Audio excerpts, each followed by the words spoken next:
તો રાજકોટ સિવિલમાં 3 દર્દીઓએ methylene blue ખૂબ જ વધારે માત્રામાં લઈ લેતા તેમની તબિયત બગડવાના સમાચાર સામે આવ્યા ત્યારે ડોક્ટર દીપક ગોવાળકર લોકોને આવી ખોટી રીતે મિથિલિન બ્લુ લેવાની મનાઈ કરી રહ્યા છે।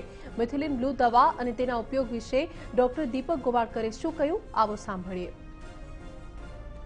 કોરોનાના કપરા કાળમાં મિથિલિન બ્લુ એક ખૂબ જ અક્ષીર દવા સાબિત થઈ રહી છે ત્યારે આ મિથિલિન બ્લુનું સજેશન કરનાર ડોક્ટર ગુલવાલકર ભાવનગરથી અમારી સાથે જોડાયા છે। સીધી તેમની સાથે વાત કરશું। રાજકોટમાં એક ઘટના એવી આવી છે કે મિથિલિન બ્લુ વધારે માત્રા લઈ લેવાથી મુશ્કેલી ઊભી થઈ છે। ડોક્ટર સાહેબ, અત્યારે એક સવારમાં એવી ઘટના સામે આવી છે કે રાજકોટની અંદર જે સરકારી હોસ્પિટલ છે તેની અંદર સારવાર લેનાર 3 દર્દીઓ જે મિથિલિન બ્લુ છે તે ખૂબ મોટી માત્રામાં લઈ લેતા મુશ્કેલી ઊભી થવા પામેલ છે ત્યારે આપનું શું કહેવું છે? આ પ્રકારે દવા લેવાય કે ન લેવાય? કારણ કે અગાઉ તમે એની માત્રા જાહેર કરી ચૂક્યા છો। એની માત્રા 2.5 ml મિલીલીટર અથવા અડધી ચમચી રોજ લેવાથી ફાયદો થઈ જાય છે। રાત્રે 2 ટીપા નાકમાં નાખવાનો, એનાથી વધારે લેવાથી કોઈ વધારે ફાયદો મળતો નથી। સાહેબ, એક વાત એ પણ છે કે અત્યારે સૌરાષ્ટ્રમાં, ગુજરાતમાં, સુરતમાં અને બધા જ મોટા શહેરોમાં મિથિલિન બ્લુ અમુક સેવાભાવી સંસ્થાઓ, મોટા આગેવાનો બધા જ લોકોને ફ્રીમાં આપી રહ્યા છે ત્યારે આપને નથી લાગતું કે જે પાવડર છે કે જે વેક્સિનથી જે બનાવી રહ્યા છે તેનું પ્રોપર પરીક્ષણ થવું જોઈએ, લેબોરેટરી થવી જોઈએ પછી જ બનાવે? કારણ કે ક્યાંક એવું પણ બને કે લેભાગુ હોય અથવા કોઈ પ્રકારનો ખરાબ પાવડર આવ્યો અને મિથિલિન બ્લુનો પાવડર આવ્યો અને ખરાબ પરિણામ આવ્યું ન બની શકે?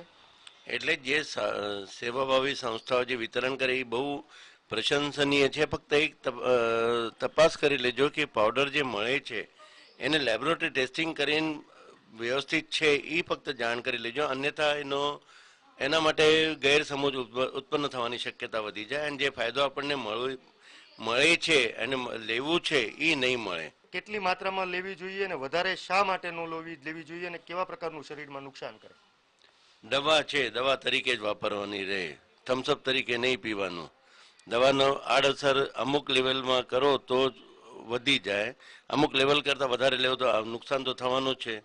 એટલે દવા તરીકે જ લેવાની છે અને અડધી ચમચી 2.5 ml સવારે અને 2 ટીપા રાત્રે નાકમાં આપણે શરીરને કોરોનાથી બચાવવા માટે ઘણું પર્યાપ્ત છે એટલે એનાથી વધારે લઈશું નહીં, કૃપા કરી। પાવડરથી બનાવતીનું માપ શું અને વેક્સિનથી બનાવતાનું માપ શું પાણી સાથે? પાણીમાં 1 ગ્રામ પાવડર 1 લીટર પાણીમાં નાખી દો, 0.1% તૈયાર થઈ જાય, એનું સેવન કરો, ઘણો છે। આ હતા ડોક્ટર ગોલવાલકર સાહેબ। તેમણે સ્પષ્ટ કીધું કે અત્યારે સમગ્ર ગુજરાતમાં ખૂબ સારા પરિણામ આવી રહ્યા છે તેમના ચીંધેલા મિથિલિન બ્લુને લઈને। ત્યારે ગામડાના લોકોને અપીલ કરી રહ્યા છે, આગેવાનોને અપીલ કરી રહ્યા છે કે આપના ગામડે ગામડે જ્યારે અત્યારે પ્રસરી રહ્યો છે કોરોના તો તેમાં વધારે ફાયદો થશે। સેવાભાવી સંસ્થાઓને વિનંતી કરી રહ્યા છે કે આપ જે પાવડર કે વેક્સિન જે ઇન્જેક્શન છે તેનો ઉપયોગ કરી રહ્યા છે તેનું લેબોરેટરી કરાવે, સારી વસ્તુ હોય તો જ વાપરે।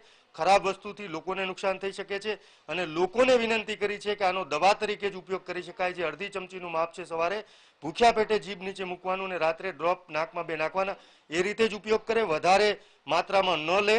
વધારે માત્રામાં જો લેવામાં આવે તો શરીરમાં નુકસાન પણ કરી શકે છે તેવું ડોક્ટર ગોલવાલકર સાહેબનું કહેવું છે। અજીત ગઢવી, TV9 ભાવનગર।